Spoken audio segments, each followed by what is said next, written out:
My guest on the podcast this week is Stacey Jackson. Stacey is a singer, entrepreneur and music TV host who topped the club charts after entering the music business as a 40-year-old mother of 4 children. Stacey has collaborated with Snoop Dogg, made film appearances, hosted her own music TV show, and is now channeling her life experience into her debut novel, How a Gangsta Rapper Made Me a Better Mom. A fitness enthusiast at heart and entrepreneur, she also introduced a patented workout top called Staefit, resolving fitness-related clothing issues for women, whilst also staying true to her 80s roots by hosting her show Stacey Jackson in the 80s, seen in the UK on Spotlight TV. Now Stacey has taken aspects of her own journey to inspire a fictional debut novel with a narrative drawn from her own life. How a Gangsta Rapper Made Me a Better Mum takes readers on a spirited voyage, integrating comedy and sentiment into a mother's pursuit of her aspirations, just as Stacey has done herself. As well as the debut novel, Stacey goes out on tour next week with China Crisis. There'll be ticket links in the bio. Hope you all enjoy this episode of the podcast. Please keep liking, sharing, subscribing and commenting, and more importantly, enjoy.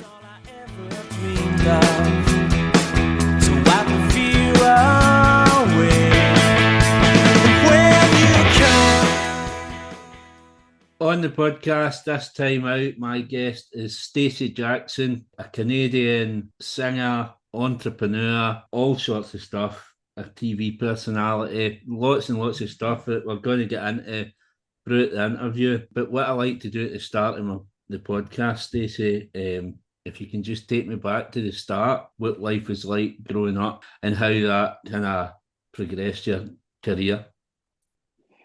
Well, I grew up in Canada, in Montreal, and I was always into music. And I started writing probably when I was 12. My grandmother bought me a stand-up piano. And my dad was a graphic artist. And among some of he used to create, advertising campaigns and packaging. And he was also designing album covers. And he designed all of Celine Dion's French albums and a whole bunch of albums that I saw. I was kind of like, I was always fascinated with the music industry. My dad used to take me to the studio for some of his clients, and I got to meet some of the artists, and I was always fascinated with that. Growing up, by the time I was 15, I joined a band, an original rock band. So I was playing around Montreal and sort of out around Quebec, and then I ended up going to university, and all the while still performing. Moved to New York, and songwriting and singing was always something that I wanted to do, but it was I dreamt that I wanted to be a pop singer, but I just didn't know how to go about it. I was always in bands. I was always writing music. I ended up in television, which was great. And I worked in TV for about 11 years. And then I started to have a family. And, it's so funny because I kept writing and I kept singing, but I never actually made it my vocation. And I decided to take a hiatus from doing anything because I started to raise my family. So I ended up getting married, and in New York, I had 2 kids. And then for my husband's career, we decided to move to the UK. I had 2 more kids. And so I really hadn't focused on my music for many years. I took a long hiatus, and obviously I really missed that part of my life. And so I decided, especially after I had the 4th kid, that like there was something missing from me. And how do I go about joining a band in London? I didn't know anybody or the industry or anything at all. And at this point, I'm older. And through I became involved with a charity called Music for Youth in the UK, and I think this is where everything began to happen for me on the music front. At this point, I'm in my late 30s, and I was one of the adjudicators for this charity where they provide a platform for all these young, extraordinarily talented artists in the UK, all around the country. And I would go from, place to place to place and watch these kids perform. And they would win, awards. And it was really wonderful to see such incredible talent in this country. And so I thought, okay, I've always wanted to record an album.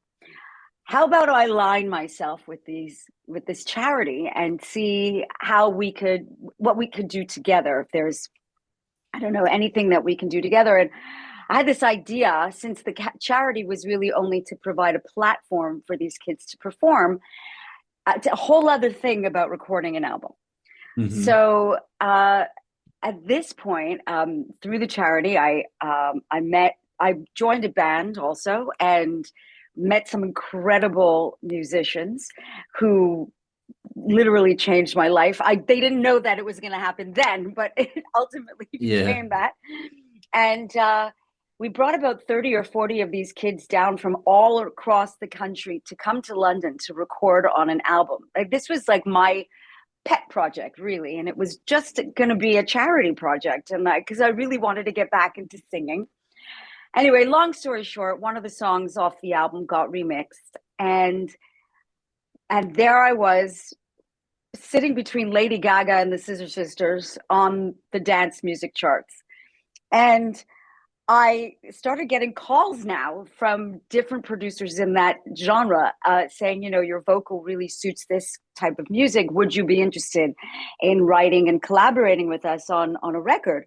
So it was literally a door opened. I kind of like took a bit of a peek behind the door, and I was like, okay, let's give that a go. I was kind of shuffled through this industry that I knew nothing about, because I was not, back in Canada when you first asked me about, how was little Stacey growing up in Canada, I was into 1980s rock. We're talking 1985, and I loved rock and roll, and here I am now, literally catapulted into this dance music industry. Many years later. So that's my story in a nutshell. Right. Yeah. So I've got here Fuzzy Dice, a Motown band. So when was that? Would that have been back in Canada? How did you know that? Like, where did you get that from? Yes, no, that was, my first band was called Cold Front, and they were the original band. The Motown band was called Fuzzy Dice, and that was in New York. And while I was living in New York, I was definitely singing and performing in New York, and working in television. I didn't really stop until I started having kids and realized that raising a family was going to take a lot of energy, especially I have 4 kids. And so I really focused on being the sort of quintessential PTA stay-at-home mommy. I just kept having kids. And then I just realized after a lot of years that, there's only so much Sesame Street I can handle, right? I really needed something for myself. And I don't know. I had the lane of television and also the lane of music to make a decision. And what I really wanted to do was, I just missed the creative aspect of writing music. That was really what I missed the most. So what were you doing in TV then back then? Because obviously you've got this show later on, the 80s show. But what were you doing back then in TV? I was behind the scenes. I was the head of PR for some networks like, I don't know if you know, Lifetime Television, the Discovery Channel, Bravo. My first job in television was working at CBS News, but mostly in the sort of launching new programming. So I was really in the more of the marketing and public relations side of things. And I absolutely loved it. I loved it. I was in charge of all of the awards, the fitness shows. especially on Lifetime. It was the network that specialized in women's television specifically. So it was a really wonderful experience. Um, yeah, I love that part of my life. I always wanted to be more in the front of the camera, but um, it started off when I graduated university that I got offered a job in the sort of more of the PR side of things, and Hmm. then my career in television took off. So yeah, it was just fluke. Honestly, sometimes in my life I look back at how like I feel like Forrest Gump, like I feel like sometimes I just happen to be in the right place at the right time, and and and I'm not scared of taking risks, like I always like have that that curiosity of the door opens, and let's have a look behind the door and see what happens and where it takes you. I always feel that, like, life shouldn't be so linear, and I'm a creative person by nature, so I love creating um anything. And I think that's probably, music obviously being my passion, but I mean, it could be anything from writing a press release to writing music to writing a book to creating a line of fitness clothes. I think the thing about my I don't know, my passion really is to like make something that didn't exist 5 minutes before. I Hmm. love the creativity aspect of it, of Do, everything that I do. do you think that the kind of bravery and the risk taking, do you think that comes with age, kind of with like lived experiences, and you kind of think, right, no, I'm going to take a shot at this? I think it's usually the opposite. I mean, I think that's why, the story um, of, I guess, of a mummy who decides to take a big, you know, risk, especially in the music industry, for example, which is notoriously a younger industry. Hmm. It's I usually most people would think that it is an opposite. Like, I say to kids who are just starting out, you're so young, you don't have anybody depending on you, you don't have a husband or a wife, or a partner. You can do more because the risk is really only about you. But then, of course, as you get older, you have more and more things to worry about. You have other, some people, especially in the music industry, might have a day job because they're trying to make ends meet. It's not easy to get a label. It's not, there's a lot happening. And, like I said, there are other people to be considerate about if you have children and a family. So it's usually the opposite, actually. I think it's just, maybe my personality. I always just felt that life was too short to just be, just to do one thing, really. Yeah.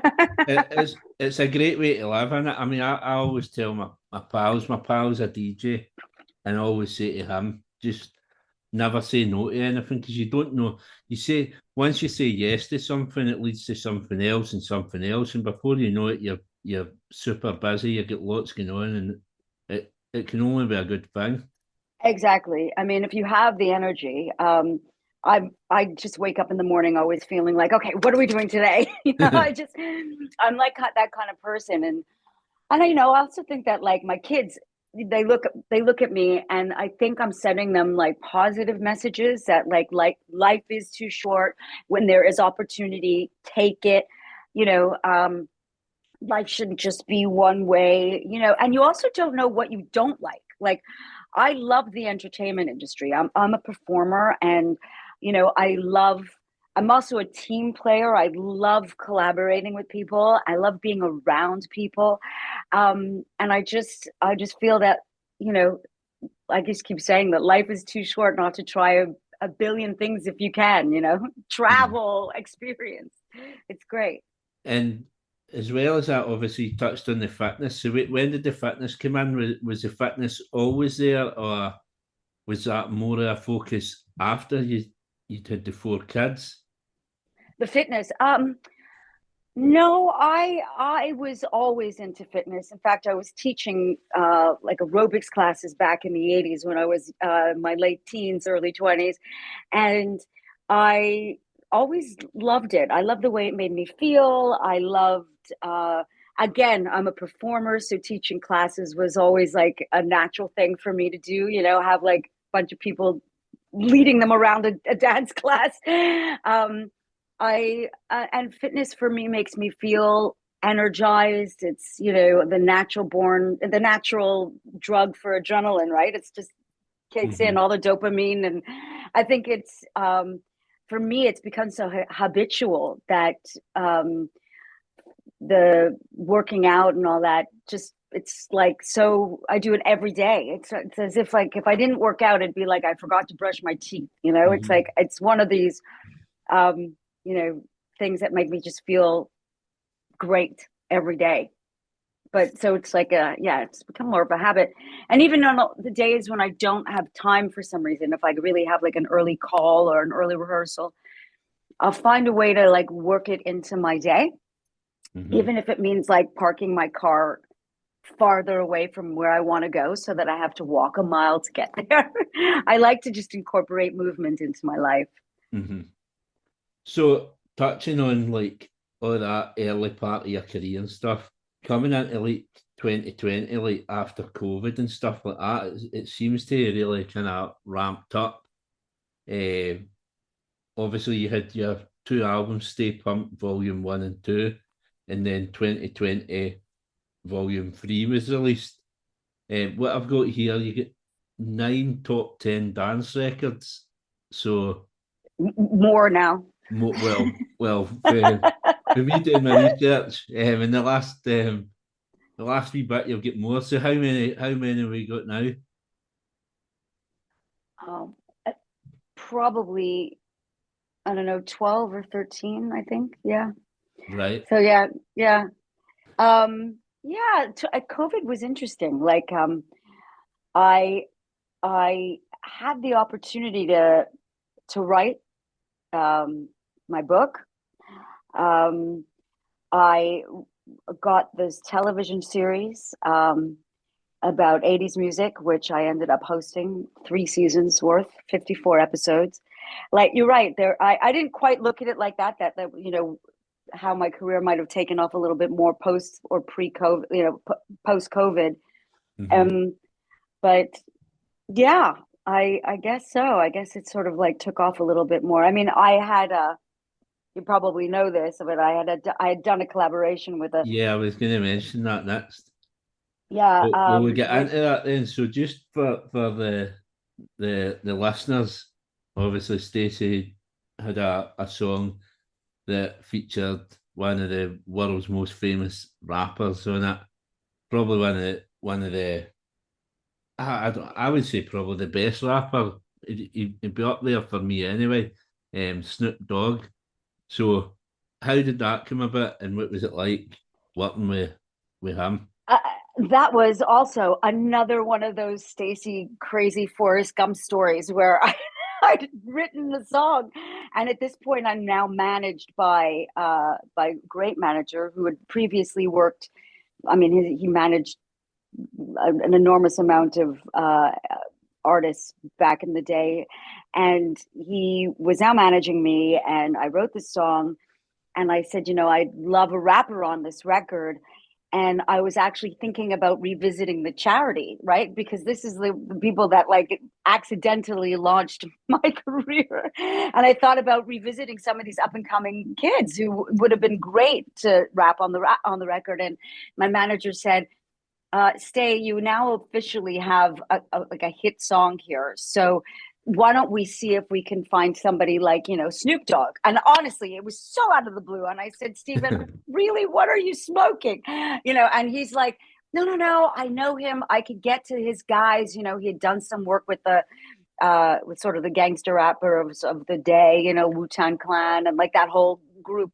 And I said, okay, fine. Like, I really didn't believe a word he was saying at this point. I thought literally he must have been, on drugs or something. And he came back and I was like on a plane to the States, like 3 or 4 days later or something crazy. And it all happened so quickly. And spent a couple of days and we got to record together. And I still can't believe the story, because the record did well when it came out, but then 10 years later, it was found again. And so we rebooted it.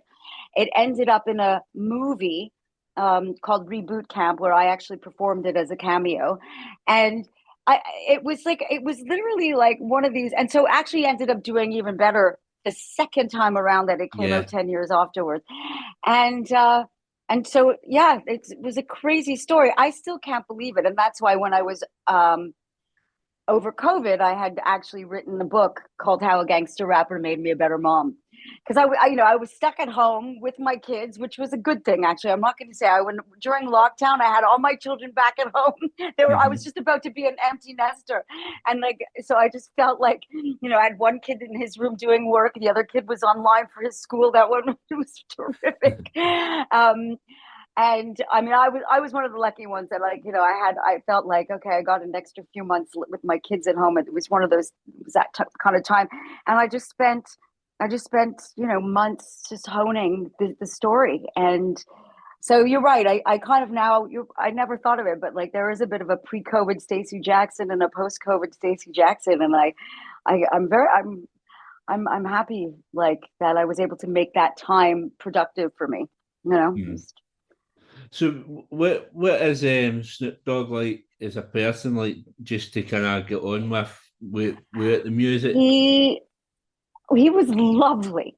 I mean, stoned, but still lovely. And this was like 8 o'clock in the morning because we were meant to record the night before, and it was literally like a whirlwind. I was meant to record with him the night before, but actually, what happened was I went to his concert first, and I was backstage, and then I ended up doing like radio drops backstage for like local Boston radio and stuff. Um, he was meant to turn up, and um, he like, and we were supposed to record, and it like never happened, but it was still gonna happen, and we were waiting and waiting, and I was up for like 38 hours or something, like just waiting for this big superstar to collaborate with me. And lo and behold, we ended up recording early in the morning. There was weed everywhere.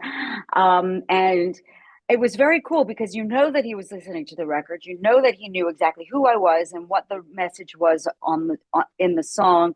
He knew the story that I had taken out all this time to raise my family and stick to my passion and continue writing music and sticking with it and taking risks and kind of being older in the industry, which was, we talked about that. We also talked about our kids. We talked about parenting. Our children are the same age. I can So just I mean, imagine that could you? conversation, a conversation with Snoop Dogg about parenting. I would never have thought it. I wouldn't have either, but he was great. I mean, he was saying, how because he's spending his life on the road and how he had to have a bit of a good cop, bad cop thing going with his wife, and because he didn't want to come home and be the disciplinarian because given his career, he said, look, I'd have to be friends with my kids. I really could not be the co-parent extraordinaire where he knew that he was you know bringing home the bacon, and his wife was the one at home at the time.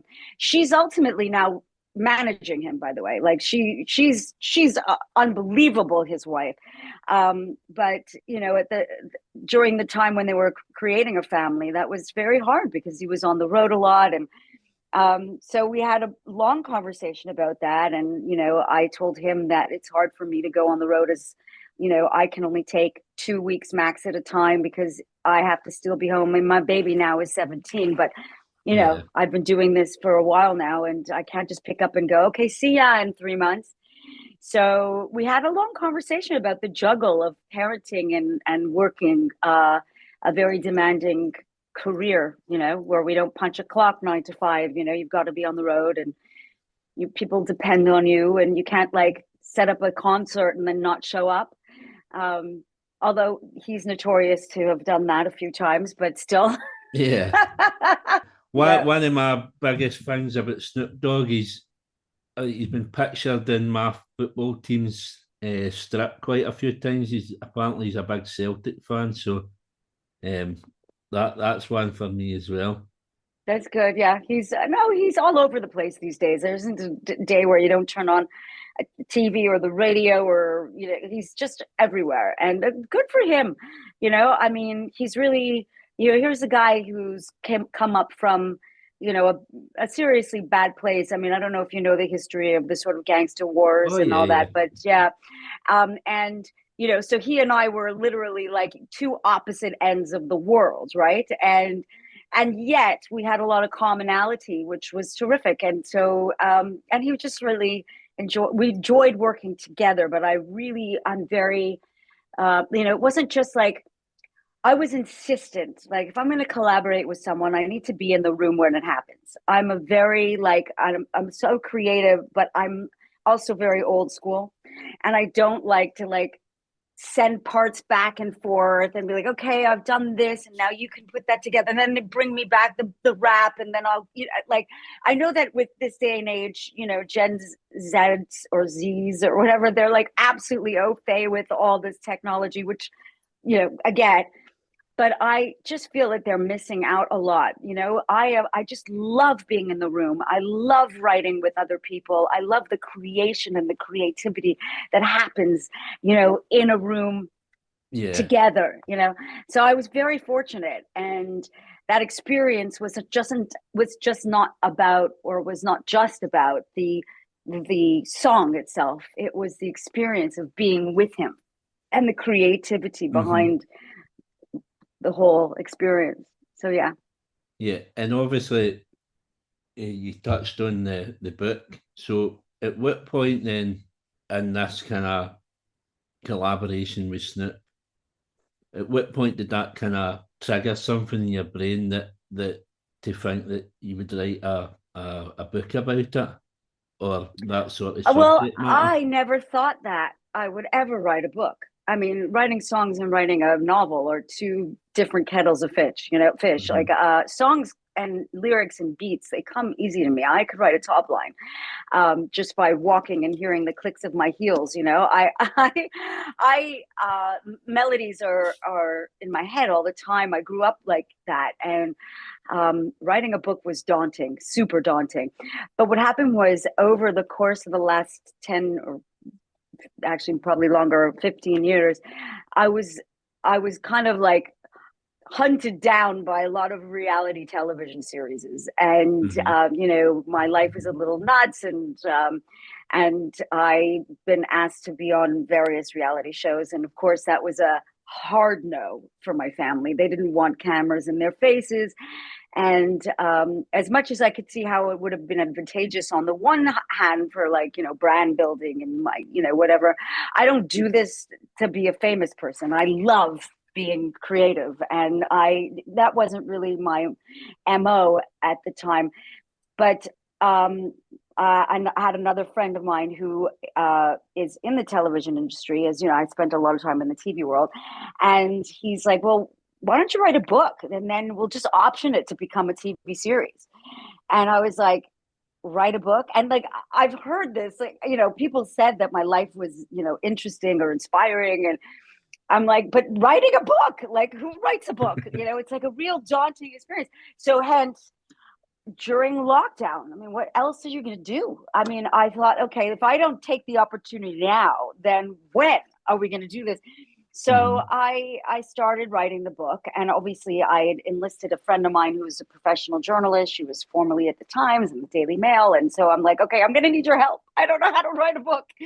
And we threw out anecdotes and memories, and it was going to be more of a memoir. And then my family were like, uh-uh. No, no, no, no, no, no, no. This has to be fictionalized. I don't want everybody knowing all of our dirty laundry. I'm like, no, but that, like, what are you talking about? And they said, well, the character is interesting enough. Fictionalize it. So we went back to the drawing board. And of course, also my literary agent was also saying things like, COVID's changed also the way people read things. And so you might want to, like, make it a bit more dramatic, So here's the creativity part. Now we're fictionalizing it. And I'm not going to spoil it, but on the first page, we kill off the husband. So that's not a spoiler alert. So by doing that, it gave me even more creative license to be able to take the characters and make the story a lot more, a little bit tragic, but also more humbling, because now she has to do this as a single mom. She's got 3 kids, and she is trying to live her dream. All the while, there's a lot of things that are going on in her personal life, and she's juggling both. And how does she do this? And then, of course, she has the opportunity to record with the most famous rapper in the world. And then, of course, that's another life-changing thing. But all the while, she has to deal with everything else around her. So, I mean, it's a humorous book. And I really enjoyed it. And it was quite liberating to fictionalize the story. But there's a lot of stuff in there that is obviously based on my real life. So Yeah. a lot of people ask me, what's true? What's not true? And I'm like, you have to ask my kids.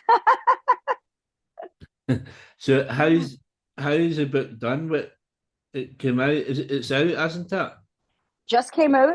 It came out about 6 weeks ago. It shot to #2 in Canada. Was on the bestseller list for 2 weeks, actually.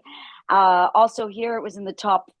I think it was in the top 20 in the UK, and also in the US in the top 50. So, like, literally right out of the gate, it just went vroom, on Amazon.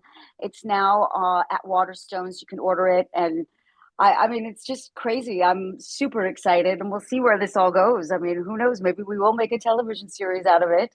Um, but what's exciting for me right now is that I'm recording the audiobook version of it. So I get to not only narrate the story, but we're incorporating a full-on humorous soundtrack to all the Right. characters. So they all have their own genre of music, and we'll have music in the background. So it's kind of a different audio book style, I guess. It's not very many people who incorporate music in books. So we'll see where that goes. And that'll probably come out the end of this year. So yeah, crazy. But like I said, I just Yeah. love That might be love more suited creating. to me as well, the audio book. I've got so many books and I've never got any time to read them. So audiobooks seem to be the way forward. Yes, absolutely. I prefer audiobooks. I'm not a big reader. Yeah. I absolutely love audiobooks. And I think that this will be funny because the songs are funny. There's, the villain PTA mom, like her frenemy. She sings she has a nanny. She sings, and she's got her kids, and they sing, and everybody in the book has songs. And it's very funny. And I really enjoyed writing that as well, because most of the songs are not sort of my lane, so it was quite a challenge to write literally a soundtrack for a book. So we'll see where that all takes me in the next few months. There's not many authors either actually record the audiobooks themselves. Whenever I've listened to audiobooks, it's usually quite a generic sound. So it's nice to hear it from the author. Well, we'll see. This is my first foray into narrating anything. I don't do accents, as you can tell. I've been living in this country for 25 years, and I still sound like this. So I'm not great at accents. So I did take some master classes actually on it, because I what I needed to be able to do was, it was okay not to pretend to be a character. Obviously, as a narrator, you don't have to put on the accents, but you have to be able to differentiate between characters as you're Yeah. narrating, so that you know that people are talking to each other, and so you have to have nuances. And I suspect, as a performer, a lot of that comes naturally, but obviously there is a way in narration to do it, and it's I don't know, it was a challenge. I'm not going to lie, but I enjoyed it, and we'll see how it comes out. World's worst case scenario is the publishers get somebody else to record it. But at the moment, they were all too happy for me to be the narrator. So we'll see where it's going to go. I don't know. You'll let me know if you like it when it comes out. Yeah, that sounds amazing. And obviously, just before we go, we'll touch on your clothing range as well, because you get a clothing range as well. As if everything else isn't enough, you get this fitness clothing range. So how did that come about, and how much role in that do you take? Is it you that does the designing or what? The clothing line. The It's funny because I specifically designed the top for women who work out a lot and have big boobies, and That's the one to with have the zip issues up the with front. I was support. Exactly. So it started off with an idea, again, another crazy creative invention that I came out with, and about how it would, you don't have to pull it over your head to get in and get out, and it's a full coverage top, so it's not just a bra, it's a top that has a bra built in, and it's a whole support system.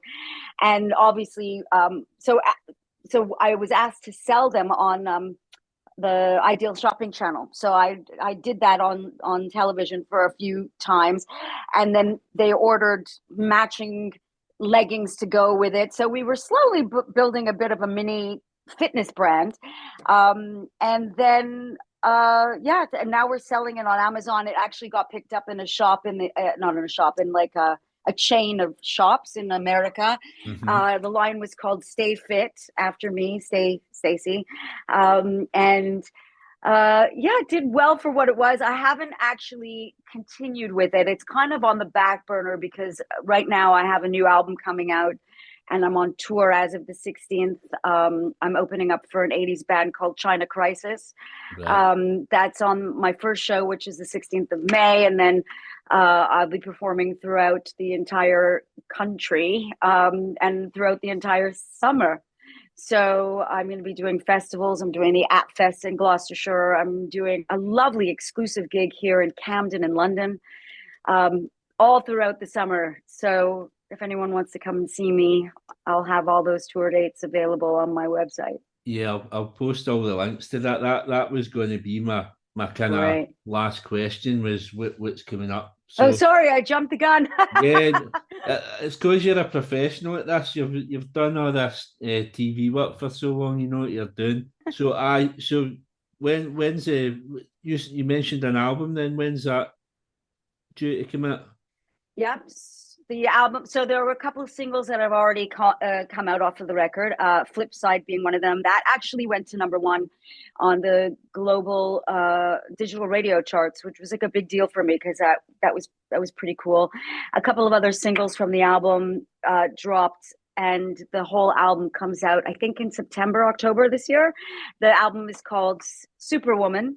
There'll be Mm-hmm. a single off of the album also called Superwoman, and yeah, it's an album of poppy, fun, commercial dance tracks, and I really enjoyed putting it together. I work with various producers on this record, from America to England to Europe, and I really loved writing all the music. It's all about I guess the general message of the album is basically, enjoy life, try to do it all. It's never too late to live your dreams. That sort of Yeah, mantra, which I've been trying to yeah. spew. I mean that's the kind of vibe I've got for this full interview. You kind of you're glowing positivity. That's what I get for you. So Well, that's nice. Thank you. I just feel that life is really short. My dad passed away when he was really young. He was like in Mhm. his early 60s. And I just think of all the things that he's been missing. And he was such a creative and he was such a wonderful guy. And maybe there's a little bit of that every time I just feel spiritually connected to him and I miss him. But I also feel that my life changed so dramatically since he passed that I believe that he's somewhere in the heavens looking down Yeah. at me. I'm not a religious person, but I definitely believe the song. The song that I did with Snoop Dogg is called "Live It Up," and it was based on a dream that I had about my late father. And he told me in the dream, "Now is your time. This is your time to do what you've always really wanted to do." And because I wrote the song about that, or not because of, but like weirdly, because I had this song with like, and then Snoop Dogg, ends up rapping on that particular song that I wrote about my father who visited me in a dream. And then my career took off. So I have to believe that there is something spiritual about that. And I feel that life is too short, and like I just want to be here for as long as I can, doing things that make me happy. Beautiful. Perfect way to live. So obviously I mentioned at the start the last part of the podcast, it's called Time for Heroes. I asked my guests to pick 4 heroes to come for dinner. Why they're your heroes and what would you cook for them? They can be dead or alive. They can be any part of your life you want. They can be musicians. They can be sports people, TV personalities, whatever you like. Um, and what are you going to cook for them as well, just to see how good Okay, they I'm are. going to start with my first person, and that would be my husband. Mm-hmm. He really is my hero. Like, we've supported each other since day one. We're married 31 years, and I met him when I was 21. And when I met him, literally, we met on a Christmas vacation, on a holiday. And after an hour, I called my mom. I said, I met the guy I'm going to marry. And she said, You're drunk. Come home. Um, so he's definitely my hero. And the answer to your question, what would I cook for him? I would order in. There is no chance I would cook for my husband. He's very discerning, and I definitely that will answer that question. I will order in something very romantic and special. And Um, what's your husband's name? Just for we'll be in his place. Henry Jackson. Yeah, Brilliant. definitely. I'm not cooking for him, but he is 100% my hero. Um, Another one, and not a celebrity, but definitely another relative. My 95-year-old aunt, and I'll tell you why. She had 3 kids, and then later in life, took up sculpting, but not just sculpting. I'm talking like massive sculptures, to the point where she became extraordinarily well known for her work in Canada. Can't walk into like an office building without one of these massive, sculptures that she's Yeah. created. And no joke, she's 95 now, but probably up until her late 80s, she was still climbing on one of those ladders with the goggles on her face and a chisel in her hand, and like sculpting these unbelievable pieces of work. And to me, she was one of my mentors. She's my mother's sister, and I, God willing, I'm alive as long as she still also has all of her marbles, so she's not as mobile as much anymore. She's not climbing on top of marble Yeah. anymore, but she's definitely. And what I would make for her would be one of the recipes that she taught me how to make, which is probably a lemon chicken. I just it, easy to do. Takes like 2 minutes, but honestly, definitely a lemon chicken. Delicious and foolproof. So you could tell I'm not really a cooker, right? I had to learn how to cook from my relatives. Another hero of mine would definitely be, um, I would probably say, one of my teachers growing up in university, and he actually just recently passed away. His name was Dennis Murphy, and there was just something about a teacher, and I see it now as a parent, obviously, that could actually change a student's life and their way that they think, and you know direction, even where they want to take their life. And he was an extraordinary human being. I studied communications and media, and I think he was the one that convinced me that I needed to be in that lane, either in television Yeah. or in music, and not convinced me, but validated my talent. As a especially as a kid, you don't always have like you're like you could do this, but there's always a little bit of self doubt.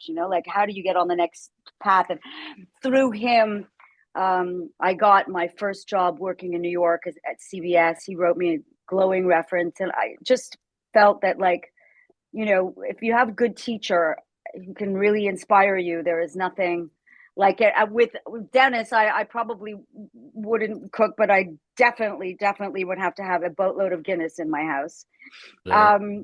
Yeah, it was a big peer drinker. What would I cook? I don't know. I'd have to order in a pizza. I'm sure we'll Oh be my fine God, with the you. Guinness, to be fair. Yeah, fair enough. Yeah, yeah, that was another one. And then another one of my heroes, probably the last one, would probably be, you're gonna laugh at this, but definitely it's a tie. I wanted to be like Ann Wilson from Heart when I was a kid. I mean, I absolutely loved. There were so these women rock stars of the '80s were very inspiring for me. They were all my heroes. But I think but I could equally say that about Diana Ross because I loved Motown and I grew up like Mm. listening to the Supremes. When I was a baby, I knew every lyric to every Supreme song before I was even 3. So like, I don't know. It's a toss up between like Diana Ross and Heart. Well, I'll let you have both of them. Well, thank you. I'd probably for them. God, what would I cook for them? Um, I probably I would do one of my favorite salads actually. I think that they're salad girls. And I have this great salad that I learned the recipe from. It's a Caesar salad and I stole the recipe from Boa Steakhouse in Los Angeles. One of my favorite Caesar salads in the universe where it's one of those salads where they toss the dressing and the salad in front of you table side, when you go to the restaurant. So I actually YouTubed the like the chef doing it, and I was watching what he was putting in there, and I learned how to make the dressing myself. And it's like with egg, and there's no mayonnaise in it. I love it. It's egg and mustard and anchovies and probably all this stuff that you're probably grossed out the door by, but honestly, it's amazing. There's Worcestershire sauce, there's Parmesan, there's olive oil. Obviously, I have it written down so I know how much of each. You mix it up in a wooden bowl, and then you toss the romaine in there with some croutons, and it's like the best Caesar salad ever. And I think that if I made that for my women mentors of my rock days and my Motown days, I think they'd be very happy with that. I think they actually really would love my Caesar salad.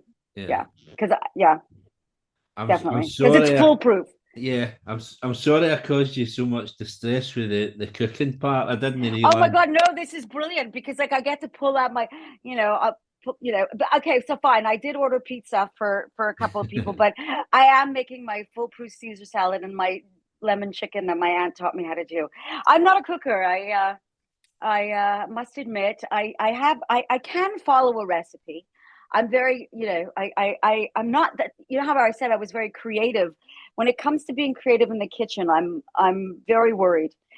Because you spend all this time and then if it comes out badly, you're like, oh, like you could Yeah. just burn something and then it's ruined. You overcook the meat or you undercook the fish, or it's like, oh my God, I just can't take that risk. It's too much for me to handle. I'm sure you'll be fine. Um, it's been an absolute pleasure speaking to you this afternoon. Thank you. Um, Yeah, it's been lovely to speak to you too.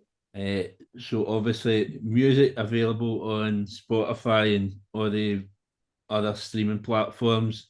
Book available Amazon, Waterstones, other bookshops. I'm imagining. Is the TV program? Can people still get the TV Oh, I program? Or think, yeah, I think it's on reruns now on Music and Memories. I don't know, is that it used to be on Sky, but I did 3 seasons, and then I think they moved platforms to another another television network, and I definitely think it's in reruns somewhere. But you could watch some of them on my YouTube for fun. yeah, And I also love talking about anything about '80s. I am like obsessed with the '80s. I still, it's funny. I'm in the rehearsals now for my tour. And why is it that I cannot remember some of the lyrics that I wrote myself, but yet ask me a song from 1982 and I know every lyric? I don't know what my brain just works out like so crazy. so I so I'll post all the links to all that, and good luck with this tour coming up. Thank I hope you. you have fun. I'll post all your shows if there are any ticket links or that for people who want to go and come and see you. Great. That'd be Thank amazing. But you. it's been an absolute pleasure speaking to you. You too. Thank you so much. It was nice meeting you. Thank you. Thank you very much. Have a nice day. I hope you all enjoyed this episode of Time for Heroes podcast. If you would like to get in touch, the best way is on the Facebook page, Time for Heroes podcast, or on Instagram at Time for Heroes podcast, or Twitter at Time for Heroes P1, or drop me an email at timeforheroespod at gmail.com. You'll find Time for Heroes on all podcast platforms, including Spotify, Apple, Google, and Amazon. Please leave a review where you can, share with others, and more importantly, enjoy.